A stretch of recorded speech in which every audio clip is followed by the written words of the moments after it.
Matrices में multiplicative inverse क्या होता है उसकी हमने बात की थी। उसके बाद डिटर्मिनेंट कैसे फाइंड किया जाता है उसकी बात की थी हमने। किसी मैट्रिक्स का एडजॉइंट कैसे फाइंड किया जाता है इसकी बात भी की थी। मल्टीप्लिकेटिव इन्वर्स, डिटर्मिनेंट, उसके अलावा एडजॉइंट, जब ये तीन चीज़ें हमें पता होती हैं तो हमें मल्टीप्लिकेटिव इन्वर्स निकालना बहुत आसान होता है। मतलब दो चीज़ें, एडजॉइंट का मैट्रिक्स, दूसरा उसका डिटर्मिनेंट, ये दो अगर हमारे पास चीज़ें होंगी हम किसी मैट्रिक्स का इन्वर्स जो है वो फाइंड कर सकते हैं। इन्वर्स के लिए हमने एक और बात की थी, हमने कहा था कि इन्वर्स हमेशा हम सिंगुलर नॉन सिंगुलर मैट्रिक्स का फाइंड करते हैं। अब सिंगुलर मैट्रिक्स क्या है और नॉन सिंगुलर मैट्रिक्स क्या है? सिंगुलर मैट्रिक्स एक ऐसा मैट्रिक्स होता है जिसका डिटर्मिनेंट 0 इक्वल होता है और नॉन सिंगुलर होता है जिसका डिटर्मिनेंट 0 इक्वल नहीं होता। तो नॉन सिंगुलर मैट्रिक्स में हमेशा इन्वर्स जो है वो एग्जिस्ट करता है। क्वेश्चन हमारा यहाँ पर मैंने आज टॉपिक जो लिखा है 1.5 एक्सरसाइज है, उसका जो क्वेश्चन नंबर 3 है ये इन्वर्स से रिलेटेड है और क्वेश्चन नंबर 4 जो है उसका फर्स्ट पार्ट मैंने लिखा है, उसमें मल्टीप्लिकेशन है, एडजॉइंट और ए को आपने मल्टीप्लाई करना है और डिटरमिनेंट का कांसेप्ट में थोड़ा सा बहुत इसमें यूज किया जाएगा। तो आज हम करते हैं क्वेश्चन नंबर 3 और 4। क्वेश्चन नंबर 3 की स्टेटमेंट लिख रहा हूँ पहले, find multiplicative inverse of each of the following. Find multiplicative inverse of each of the following. अच्छा, फर्स्ट वन जो है उसने ए मैट्रिक्स लिखा हुआ है। ए मैट्रिक्स जो है वो क्या है?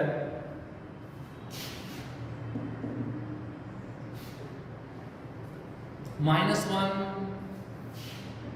3 2 0। इस तरह का जब हमारे पास क्वेश्चन आ जाएगा हम उसको कैसे सॉल्व करेंगे?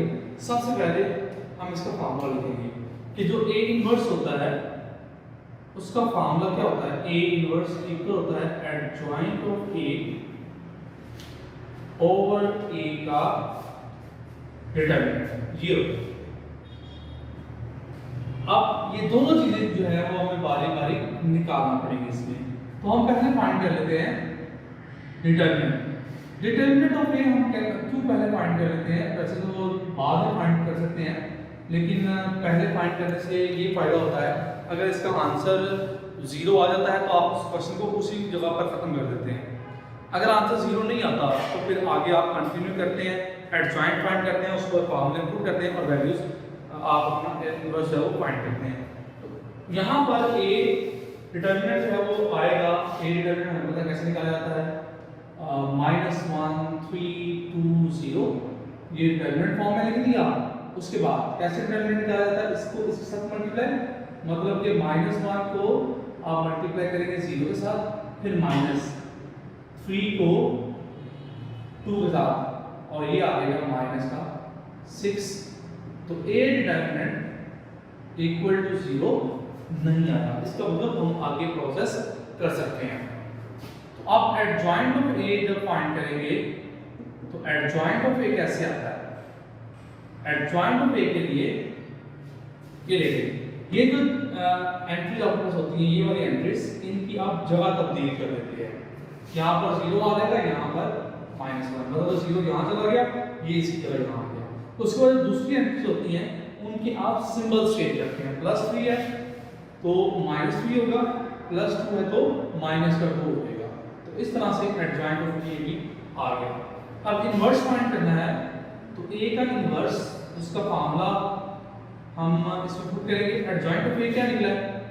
वो निकला है 0 -3 -2 और -1 और डिटरमिनेंट का आंसर क्या निकला है? -6। या अब ये जो -6 नीचे लिखा हुआ है ये हर एंट्री से डिवाइड होगा। 0 के नीचे भी आएगा, -3 के नीचे भी आएगा, -2 के नीचे भी आएगा, -1 के नीचे भी आएगा, इस तरह से। तो ए इनवर्स है वो क्या आ जाएगा? वो आएगा 0, ये माइनस से माइनस कैंसिल आउट, ये आ गया 1/2, ये माइनस से माइनस फिर से कैंसिल आउट, ये 1/3 और ये 1/6 और ये इन्वर्स का आंसर हो गया। इसके कुछ और पार्ट्स हम देख लेते हैं। इसका थर्ड पार्ट देखें जी, सी दिया हुआ है, सी है जी -2, सी थर्ड पार्ट है, c इक्वल्स टू -2, 6, 3 और माइनस का 9।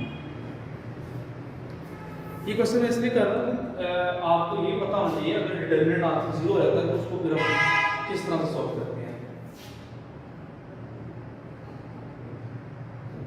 तो C इनवर्स का पहले फॉर्मूला लिखिए। C इनवर्स होता है adjoint of C over C का डिटरमिनेंट। तो C का डिटरमिनेंट हम पहले फाइंड करते हैं। तो C का डिटरमिनेंट -2, 6, 3 और माइनस का 9। अब इनको मल्टीप्लाई करेंगे, इसको इसके साथ मल्टीप्लाई करेंगे, प्लस का 18 आएगा, फिर माइनस तक इसको इसके साथ मल्टीप्लाई करेंगे, आंसर क्या आएगा 0 आएगा। तो इसका मतलब C का डिटरमिनेंट क्या आ गया 0। तो हम लिखेंगे this implies inverse of C does not exist। Exist नहीं करता इसका इनवर्स, तो इसका इनवर्स हम फाइंड नहीं कर सकते। उसके बाद नेक्स्ट वन जो है वो एक D है। D वाला पार्ट हम देख लेते हैं कि D वाले पार्ट में हमें क्या करना है। ये दिया है 1/2, 3/4, नंबर 4 है D इक्वल्स टू 1/2, 3/4, उसके बाद है 1/2। ये अब इसका हमें इनवर्स फाइंड करना है, तो उसी तरह से स्टार्ट करेंगे कि D का जो इनवर्स होता है वो इक्वल होता है adjoint of D over D का डिटरमिनेंट। हम D डिटरमिनेंट पहले फाइंड करेंगे। D का डिटरमिनेंट इस तरह से आता है 1/2, 3/4, 1/2। ये आएगा 1/2, इसको मल्टीप्लाई करेंगे 2 के साथ, उसके -1 को मल्टीप्लाई करेंगे 3/4 के साथ। ये कट गया, ये 1 आया और यहाँ पर 3/4 आ गया। 4 - 3/4, तो एलसीएम का आंसर आ गया। एडजॉइंट क्या आएगा, एडजॉइंट ऑफ D। उसके लिए बहुत simple,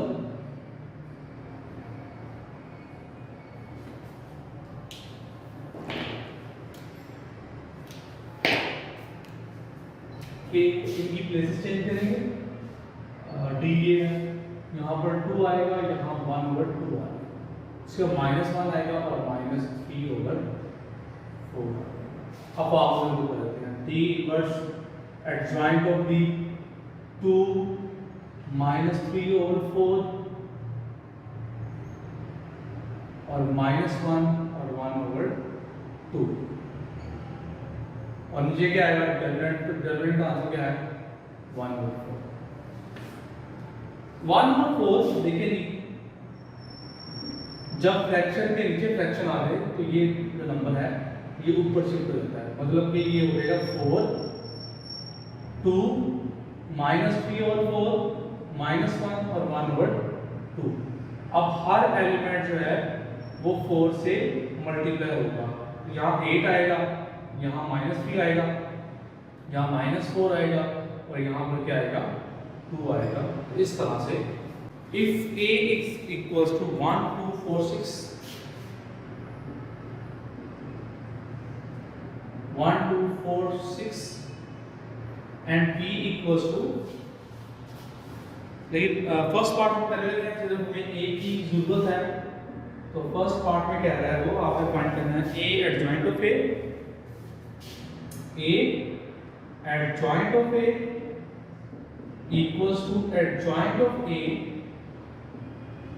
into A equals to determinant of A into आई।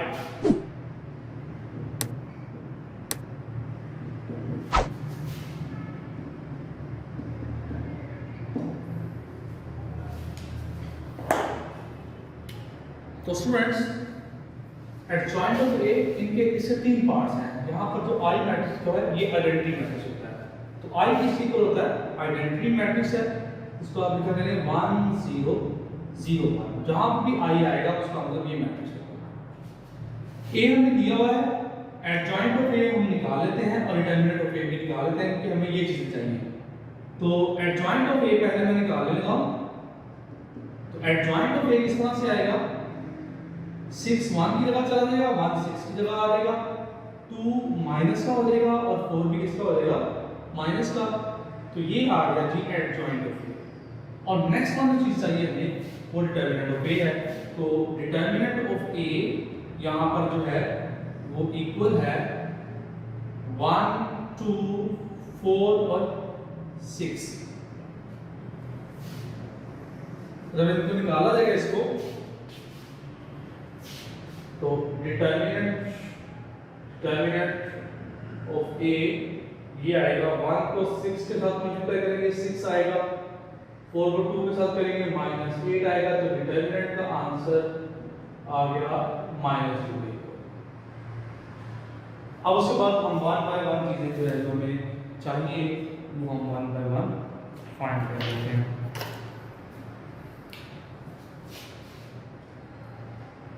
जी, ए को मल्टीप्लाई करना है एडजॉइंट ऑफ ए के साथ, इनको जरूरत है। तो ए किसके इक्वल है? ए इक्वल है 1 2 4 और 6, 1 2 4 6। उसके बाद एडजॉइंट ऑफ ए क्या है? वो ये निकला हुआ 6 -2 -4 और 1, इन दोनों को हम मल्टीप्लाई कर देते हैं। तो मल्टीप्लिकेशन रूल, इस रो को इन दोनों कॉलम से बारी बारी मल्टीप्लाई करेंगे।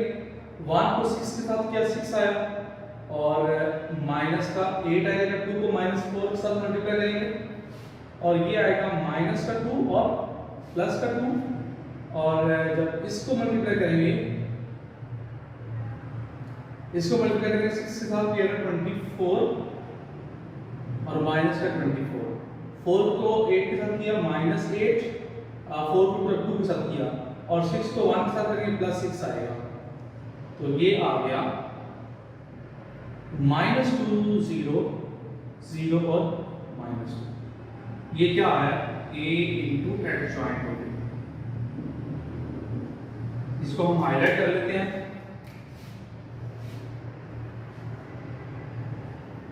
उसके बाद नेक्स्ट वन क्या है? एडजॉइंट ऑफ ए, इसको हमें मल्टीप्लाई करना है a के साथ। तो एडजॉइंट ऑफ a का a की वैल्यू क्या है? वो ये है 6 -2 -4 और 1 और उसके साथ है a। a क्या है? 1 2 4 6, 1 2 4 और 6 मल्टीप्लाई करेंगे। तो इस रो को इस कॉलम के साथ करेंगे 6 -8 और -12 -12 -4 +4, और जब इस रो को इस कॉलम के साथ करेंगे -8 +6। तो इसका मतलब है ये आंसर क्या है कि एडजॉइंट ऑफ ए को जब आपने a के साथ मल्टीप्लाई किया तो ये आ गया -2 0 0 और -2, ये भी निकला है। तो इसको भी हम हाईलाइट कर लेते हैं।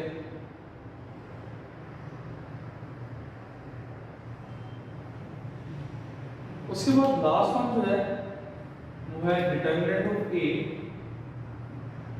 इसको आपको मल्टीप्लाई करना है आइडेंटिटी मैट्रिक्स के साथ। तो डिटरमिनेंट ऑफ ए का आंसर हमने निकाला था, वो ये आया, तो वो है -2 और आइडेंटिटी मैट्रिक्स क्या है? 1 0 0 ये है। जब मल्टीप्लाई करेंगे इसको -2 को भाग के साथ करेंगे तो -2 आएगा, 0 0 और माइनस कर देंगे तो ये आया है determinant of A into identity matrix. तो हम यहाँ पर लिख सकते हैं hence A into adjoint of A equals to adjoint of A into A equals to determinant of A into identity matrix। तो ये हमें प्रूव करना था। A into adjoint of A equal है adjoint of A into A equals to determinant of A into factor। तो ये हमारा required answer. तो होप्स हो कि आप लोगों को समझ आ गई होगी। ये दोनों क्वेश्चन जो थे, ये दोनों क्वेश्चन इंपॉर्टेंट है, ये आपको आ सकते हैं ऑब्जेक्टिव पोर्शन में, शॉर्ट क्वेश्चन के लिहाज से ये इंपॉर्टेंट है। तो स्टूडेंट्स, अगर आपको वीडियो पसंद आई हो तो वीडियो को लाइक करें, शेयर करें, कमेंट बॉक्स में जाकर कमेंट करें और चैनल को सब्सक्राइब करना ना भूलिएगा ताकि आपको हर नए आने वाले वीडियो साथ साथ मिलते रहें। मिलते हैं नेक्स्ट सेक्शन में। अल्लाह हाफ़िज़।